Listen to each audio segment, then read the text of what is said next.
देखो ने जहां भारत को अब खुश कर दिया, तो वहीं दूसरी तरफ ताइवान को लेकर अमेरिका का सबसे बड़ा एक्शन और चीन के लिए सबसे बड़ी तबाही। एक बड़ा रणनीतिक हमला किया है अमेरिका ने चीन के ऊपर। तो सबसे बड़ी खबर और भारत के लिए बहुत बड़ी खुशखबरी, पाकिस्तान में एक ऐसी तबाही शुरू हुई है कि आनन फानन में सारे मंत्रियों को इमरान खान ने बुलाया है, सेना को भी बुलाया है। आखिर क्या है मामला, जानेंगे इन खबरों को विस्तार से। अब यूएई ने भारत को बहुत बड़ी खुशखबरी दी है, लेकिन उससे पहले ये जान ले कि ताइवान को लेकर अमेरिका ने एक ऐसा चाल चल दिया है जिस चाल को अमेरिका का मास्टर स्ट्रोक तो कहते हैं, पर ये चाल वो चाल है जहां युद्ध का आरंभ होता है। हम सभी जानते हैं कि ताइवान को लेकर कितना संवेदनशील रहता है चीन, और अब तो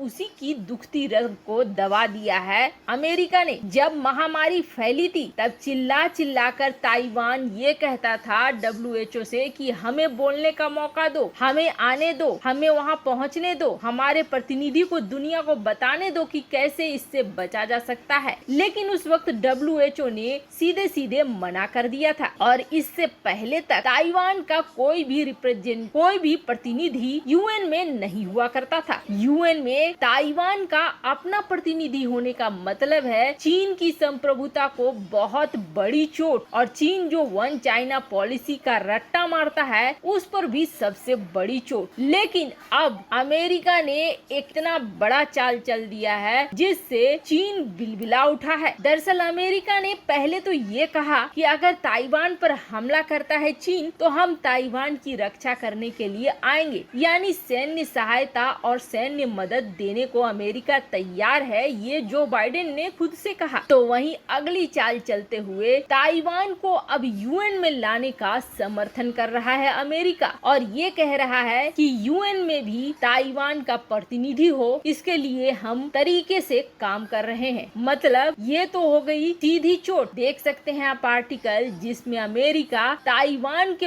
लेकर यूएन के लिए सोच रहा है, प्लानिंग कर रहा है, ये चीजें सामने आई है। ताइवान ने जहां इसका स्वागत किया है तो वहीं चीन तो बौखलाएगा ही बौखलाएगा, उसकी तो इस बात से ही जल भुन गई होगी। खैर, जहां यहाँ पर अमेरिका और ताइवान और चीन के बीच उलझन खड़ी हुई है, तो वहीं दूसरी तरफ भारत का काम अब शेख बड़े आसान कर रहे हैं, और भारत का काम आसान हो रहा है भारत के सबसे बड़े क्रिटिकल पॉइंट से लेकर जो है पीओके। अब जबकि यूएई ने बहुत बड़े निवेश की बात कह दी है और इसके लिए एग्रीमेंट भी साइन हो गया है, और तो और इजराइल के भी एंट्री होने की संभावनाएं बढ़ती जा रही है, और ओआईसी का दाव फेल हो रहा है, तो मामला यहीं तक नहीं रुका है, बल्कि अब यूएई ने डायरेक्ट श्रीनगर से लेकर यूएई के लिए फ्लाइटें निर्धारित कर दी है। मतलब इसका साधारण अर्थ मत समझिए, पहले यूएई जाना होता था तो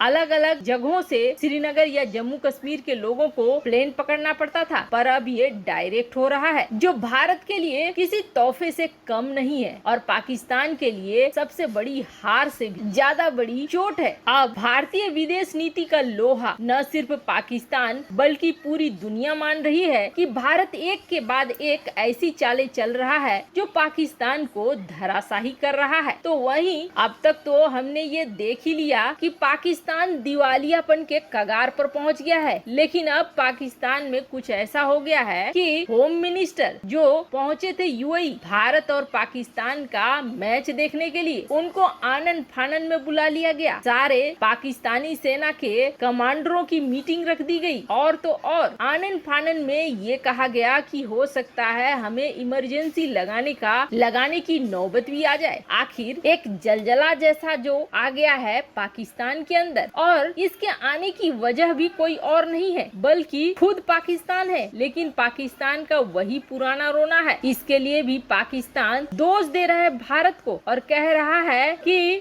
है कि इन सब के पीछे भारत है जिसकी वजह से ये हो रहा है। बात दरअसल ये है कि एक बार फिर से बड़े ही हिंसक प्रदर्शन पाकिस्तान में शुरू हो चुके हैं। एक तरफ जहां तालिबानी लड़ाके टीटीपी वाले कोहराम मचा ही रहे थे पाकिस्तान में, तो अब वहीं प्रदर्शनकारी भी उतर आए हैं और वो भी कट्टरपंथी, जिसमें कई लोग मारे गए हैं। शिया और सुन्नी समुदाय के बीच खुर्रम डिस्ट्रिक्ट में पहले से ही लड़ाइयाँ चल रही है और इन सब लड़ाइयों के बीच खास बात ये जानिए कि इन लोगों के पास ऑटोमेटिक वेपन्स आ गए हैं, यानी ऐसे एडवांस हथियार जो आम लोगों के पास नहीं होते हैं और ये तबाही बढ़ती ही जा रही है। और सबसे बड़े प्रदर्शन में टीएलपी जो राइट विंग है इस्लामिक पार्टी पाकिस्तान की, इसने अब सरकार के खिलाफ ही प्रोटेस्ट शुरू कर दिया है। अब पाकिस्तानी मीडिया का ये कहना है कि ये जो कुछ भी प्रदर्शन हो रहा है इसके पीछे भारत है और इसकी सूचना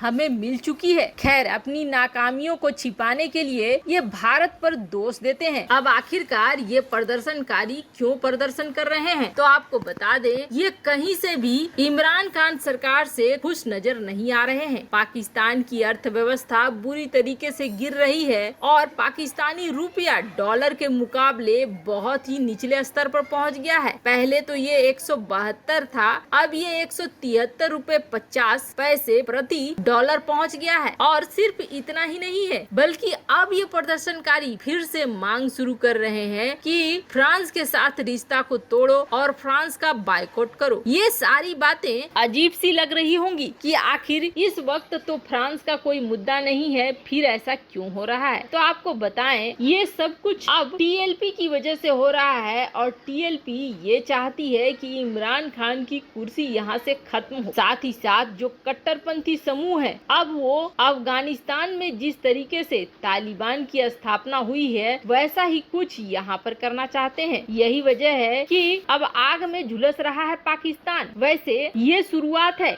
ये तो होना ही था। पाकिस्तान जिस रास्ते पर चला था, आतंकियों को पाला पोसा था, अब वो उसे ही काट रहे हैं। अब लगातार पाकिस्तानी सेना और नेता ये कोशिश कर रहे हैं कि सिचुएशन को कैसे कंट्रोल किया जाए, पर अभी तक कोई समाधान नहीं निकला है। तो वहीं कुछ का ये भी मानना है कि ये डोभाल की रणनीति है। जिस तरीके से पाकिस्तान भारत को परेशान कर रहा है, वैसा ही अब भारत ने भी पाकिस्तान में शुरू कर दिया है ताकि पाकिस्तान को कंट्रोल किया जा सके। अगर दो फ्रंट की लड़ाई शुरू करता है चीन और पाकिस्तान, तो खैर ये सारी कोरी कल्पनाएं हैं जो पाकिस्तान के तथाकथित एक्सपर्ट अपनी राय डाल रहे हैं। लेकिन अगर इसमें थोड़ी भी सच्चाई है तो भारत ने कुछ गलत नहीं किया है, जैसे को तैसा तो करना ही पड़ता है। वैसे आपको क्या लगता है, पाकिस्तान अपनी करनी का फल भोग रहा है? कमेंट कर अपनी राय जरूर बताएं। जल्द मिलते हैं अगले वीडियो में नई खबर के साथ।